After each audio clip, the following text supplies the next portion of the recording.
Disclaimer: the following program is designed to offend, provoke, and challenge your religious sensibilities.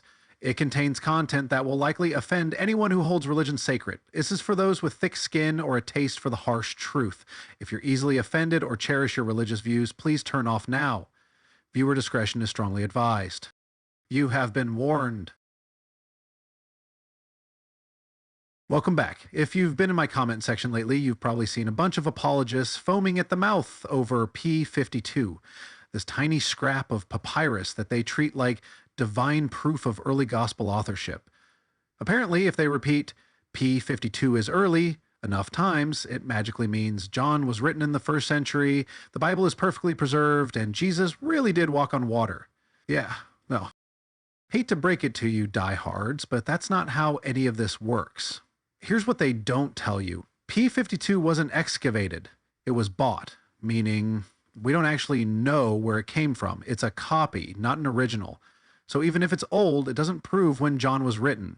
Oh, and the antiquities market flooded with fakes. So before you let some keyboard apologist tell you P52 is slam dunk evidence, let's take a closer look at what it really is and why it's not the proof they think it is.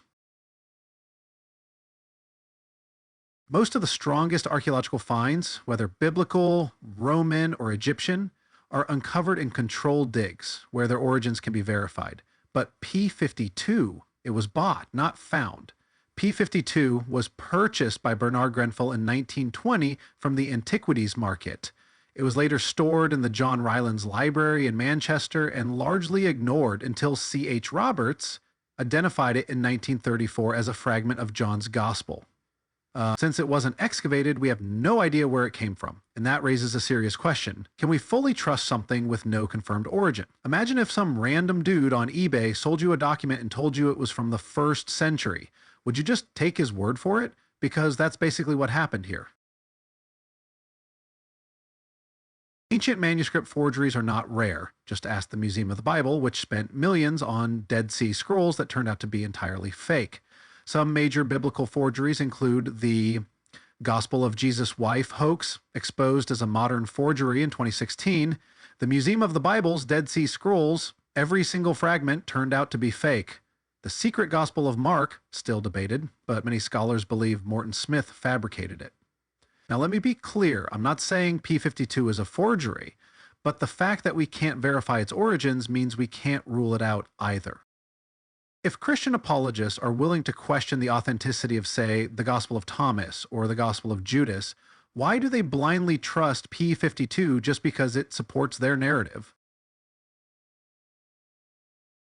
Let's assume for a second that P52 is genuine. Even then, it doesn't prove what apologists claim it does. P52 is a copy, not an original.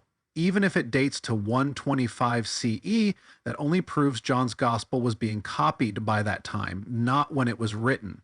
The date isn't exact. P52 is typically dated between 125 and 175 CE. That means it could be early, but it could also be much later. And it gets even worse for apologists, because even the way they date P52 is flawed.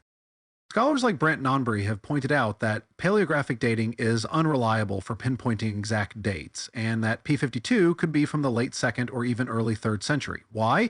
Because the comparisons used to date P52 were based on other papyri that were also paleographically dated, essentially just comparing one guess to another. Even C.H. Roberts, the guy who originally analyzed P52, admitted that paleography isn't precise.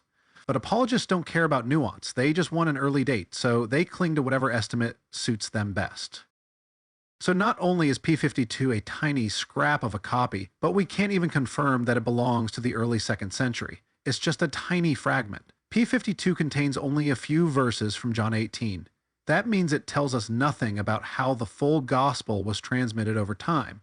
If the full gospel was altered or expanded over decades, P52 wouldn't tell us. At best, P52 is a small, interesting manuscript that tells us John's Gospel was circulating by the 2nd century. At worst, it's an unverified fragment from an unknown source that apologists are stretching way beyond its actual significance. So the next time someone waves P52 in your face like it's a slam dunk case for biblical reliability, ask them one simple question. How do you even know it's real? And trust me, they won't have a good answer. Like, comment, and subscribe if you enjoy watching bad arguments get dismantled, or don't. I don't really care. See you in the next one.